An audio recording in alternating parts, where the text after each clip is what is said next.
नमस्कार दोस्तों, इस वीडियो में हम आपको अमावस्या की कहानी सुनाएंगे। बहुत वर्ष पहले की बात है। गरीब ब्राह्मण परिवार में पति पत्नी और उनकी एक पुत्री के साथ निवास करते थे। सारा परिवार प्रभु भक्ति में लीन रहता था। उनकी पुत्री सुंदर, संस्कारी और गुणवान थी।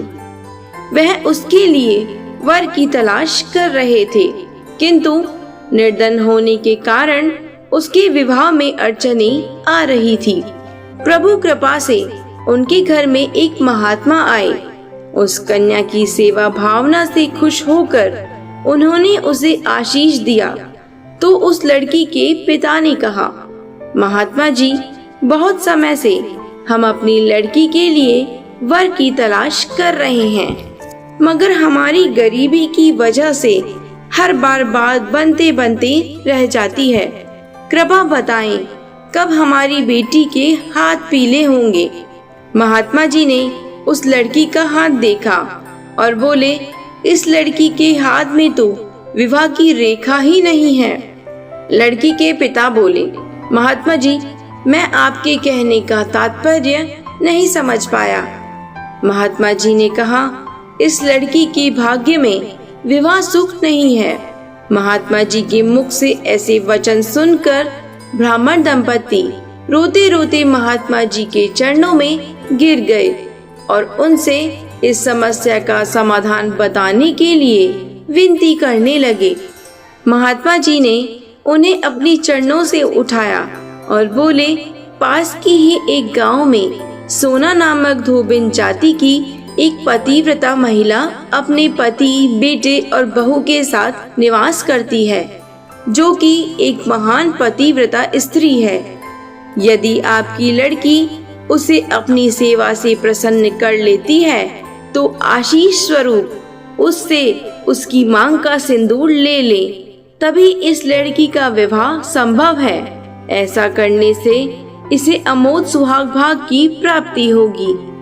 मगर याद रहे, वह पतिव्रता महिला कहीं आती जाती नहीं है। महात्मा जी ब्राह्मण दंपति के घर से विदा हो गए। ब्राह्मण ने अपनी लड़की को अगले दिन भोर फटते ही धोबिन सेवा में भेज दिया।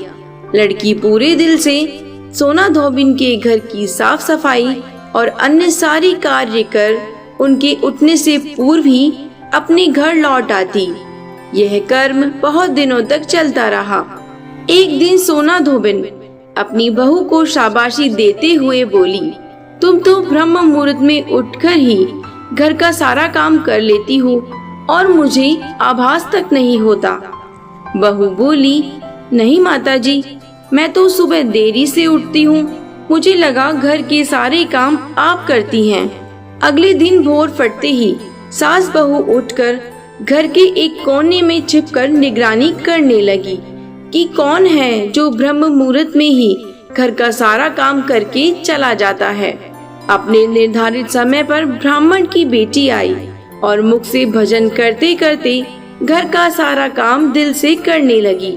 अपना काम पूरा होने पर जब वह जाने लगी तो सोना धोबिन ने उससे पूछा, तुम कौन हो बेटी, और इस तरह छुपकर मेरे घर का काम क्यों करती हो। ब्राह्मण की लड़की ने उन्हें महात्मा के द्वारा कही गई सारी बात बताई। सोना धोबिन पतिव्रता होने के साथ साथ नेक दिल की थी। वह उस लड़की की मदद के लिए तैयार हो गई। उस दिन सोमवती अमावस्या थी। वह उस लड़की के साथ बिना अन्न जल ग्रहण किए उसके घर की ओर चल पड़ी। उसने सोचा, रास्ते में कहीं पीपल का पेड़ मिलेगा तो उसे भंवरी देकर और उसकी परिक्रमा करके ही जल ग्रहण करेगी।